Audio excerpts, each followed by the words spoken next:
Everyone, इस video में discuss करेंगे एटम्स एंड मॉलिक्यूल्स चैप्टर का एनसीईआरटी क्वेश्चन आंसर। ये मेरा पार्ट 3 वीडियो है। चलिए स्टार्ट करते हैं। Write down the formula of sodium oxide, aluminium chloride, sodium sulphide, magnesium hydroxide. अब अगर हम सोडियम हाइड्रोक्साइड का फॉर्मूला निकालना चाहें तो सोडियम का सिंबल लिखेंगे, ऑक्सीजन का सिंबल लिखेंगे, फिर क्या सोडियम का वैलेंसी लिखेंगे और ऑक्सीजन का वैलेंसी ऊपर उसके लिखेंगे। इंटरचेंज करेंगे वैलेंसी को, इंटरचेंज कर दिए तो Na पे कितना वैलेंसी आ गया 2, ऑक्सीजन पे 1 आ गया। 1 को निग्लिजिबल माना जाता है, 1 को नहीं लिखा जाता है। तो इस तरीके से फॉर्मूला आ गया Na2O। तो इस तरीके से नेक्स्ट देखते हैं एल्युमिनियम क्लोराइड। अब एल्युमिनियम क्लोराइड में एल्युमिनियम एलिमेंट है, क्लोरीन एलिमेंट है, उसके सिंबल को आपने लिखा। फिर एल्युमिनियम के वैलेंसी 3 होते हैं, 3 लिख दिया। क्लोरीन का वैलेंसी 1 होता है, उसके ऊपर 1 लिख दिया। इंटरचेंज कर दिया। इंटरचेंज करने के बाद आ जाएगा आपका Al1 नहीं लिखेंगे, Cl3। इस तरीके से नेक्स्ट देखते हैं सोडियम सल्फाइड। सोडियम का सिंबल Na होता है, सल्फर का सिंबल S होता है। इस तरीके से सोडियम का वैलेंसी 1 होता है, सल्फर का वैलेंसी 2 होता है। आपने इंटरचेंज कर दिया। इंटरचेंज करने के बाद आप देख सकते हैं Na पे 2 आ गया, सल्फर पे 1 आ गया, सल्फर पे 1 को नहीं लिखा गया, Na2S इसका केमिकल फार्मूला होगा। अब नेक्स्ट देखते हैं मैग्नीशियम हाइड्रोक्साइड। मैग्नीशियम का सिंबल Mg होता है, हाइड्रोक्साइड का सिंबल OH होता है। मैग्नीशियम का वैलेंसी उसके ऊपर 2 लिख दिए, हाइड्रोक्साइड का वैलेंसी उसके ऊपर 1 लिख दिए। इंटरचेंज करने के बाद फिर क्या होगा, इंटरचेंज करने के बाद Mg इसको कैपिटल M लिखेंगे, MgOH का होल ट्वाइस हो जाएगा। इस तरीके से आप समझ सकते हैं। नेक्स्ट क्वेश्चन देखते हैं what is meant by the term chemical formula. Chemical compound को हम उसमें प्रेजेंट केमिकल कंपोजिशन को केमिकली रिप्रेजेंटेशन करते हैं, यानी सिंबॉलिक रिप्रेजेंटेशन करते हैं, तो वो सिंबॉलिक रिप्रेजेंटेशन केमिकल फार्मूला कहलाता है।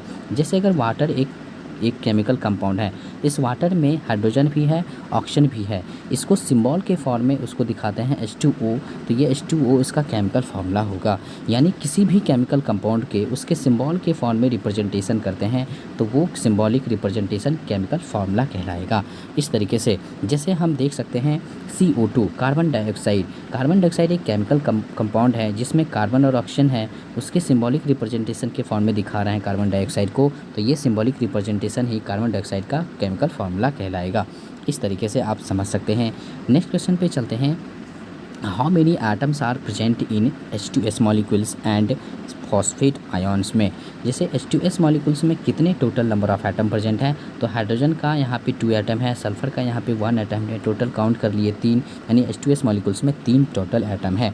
जैसे फॉस्फेट आयन्स में टोटल नंबर ऑफ एटम जो है फॉस्फोरस का 1 है और ऑक्सीजन का 4 है, तो टोटल अगर ऐड किए तो 5 एटम्स प्रेजेंट है फॉस्फेट में। इस तरीके से यहाँ पे समझ सकते हैं। यहाँ पे ये calculate the molecular masses of H2O2, Cl2, CO2, CH4, C2H2, NH3, CH3OH। तो सभी के एटम का मास जानना होगा आपको। जैसे H2 में हाइड्रोजन का एटॉमिक मास होता है 1 ग्राम, तो H2 में कितना हाइड्रोजन है 2, तो 2 इंटू 1 ग्राम, यानी टोटल H2 का मास हो जाएगा 2 ग्राम। इस तरीके से आप निकाल सकते हैं। जैसे ऑक्सीजन का मॉलिक्यूलर मास क्या होगा, O2 का मॉलिक्यूलर मास क्या होगा, तो O2 में टोटल कितने एटम है, 2 एटम है, तो एक ऑक्सीजन का 16 ग्राम, तो फिर इसका भी 16 ग्राम, दोनों को जोड़ देंगे 32 ग्राम आंसर आ जाएगा। अगर आप यहाँ पे क्लोरीन की बात करें तो एक क्लोरीन का मास होता है 35.5 ग्राम, और 2 क्लोरीन में अगर आप करें तो 2 इंटू 35.5 आंसर आ जाएगा। इस तरीके से अब यहाँ पे नेक्स्ट देखते हैं CO2 में यहाँ पे कार्बन भी है और 2 ऑक्सीजन भी है, तो सभी के एटम के मास को ऐड कर लेंगे। एक कार्बन का 12 ग्राम, एक ऑक्सीजन का 16 ग्राम, फिर एक और ऑक्सीजन है तो उसके 16 ग्राम, तो इस तरीके से सब आप जोड़ लेंगे तो 44 ग्राम आंसर आएगा। इस तरीके से अब देखते हैं यहाँ पे CH4 का मास क्या होगा। CH4 का मास हो जाएगा, एक कार्बन, यहाँ पे एक कार्बन है, 4 हाइड्रोजन है, तो एक कार्बन का 12 ग्राम, अब यहाँ पे 4 हाइड्रोजन है, एक हाइड्रोजन का 1 ग्राम, तो टोटल आ जाएगा यहाँ पे 16 ग्राम आंसर। ये CH4 का मास हो जाएगा, यानी मॉलिक्यूलर मास ऑफ CH4 16 ग्राम होगा। जैसे C2H2 में यहाँ पे 2 यहाँ पे कार्बन है और 2 यहाँ पे हाइड्रोजन है। अब यहाँ पे 2 कार्बन है तो एक कार्बन का 12 ग्राम पुट किए, प्लस एक हाइड्रोजन का 1 ग्राम पुट किए, टोटल यहाँ आपका आ जाएगा यहाँ पे 24 + 2 ग्राम 26 ग्राम आंसर आ जाएगा। इस तरीके से समझ सकते हैं आप।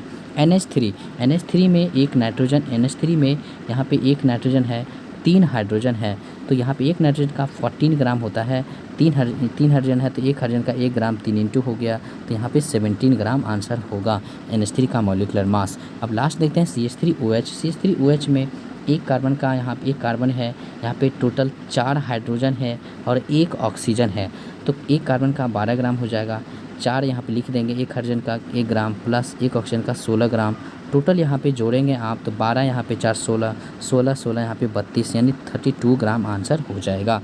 यानी आप समझ सकते हैं कि कैसे मॉलिक्यूलर मास निकलता है।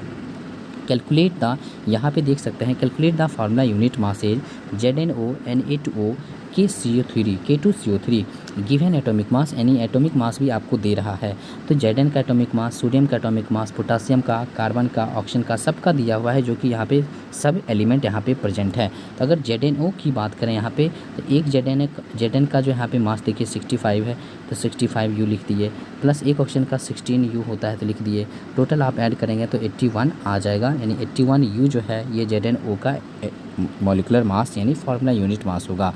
अब आप सोच रहे हैं कि formula unit mass molecular mass एक ही तरह से निकलता है, तो हाँ सेम तरीके से निकलता है, फार्मूला यूनिट मास को ही आप मॉलिक्यूलर मास बोल सकते हैं।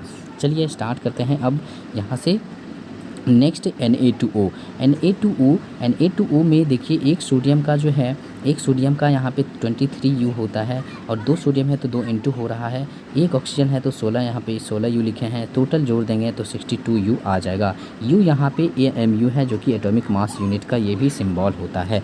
चलिए नेक्स्ट देखते हैं यहाँ पे K2CO3 में भी एक पोटासियम का 39, 2 पोटासियम है तो 2 इंटू हो रहा है, प्लस एक ऑक्सीजन का सिंबल जो है एक कार्बन का मास होता है 12 U तो 12 यहाँ U लिखा हुआ है, और 3 ऑक्सीजन का 16 इंटू 3, टोटल ऐड करेंगे 138 U आ जाएगा।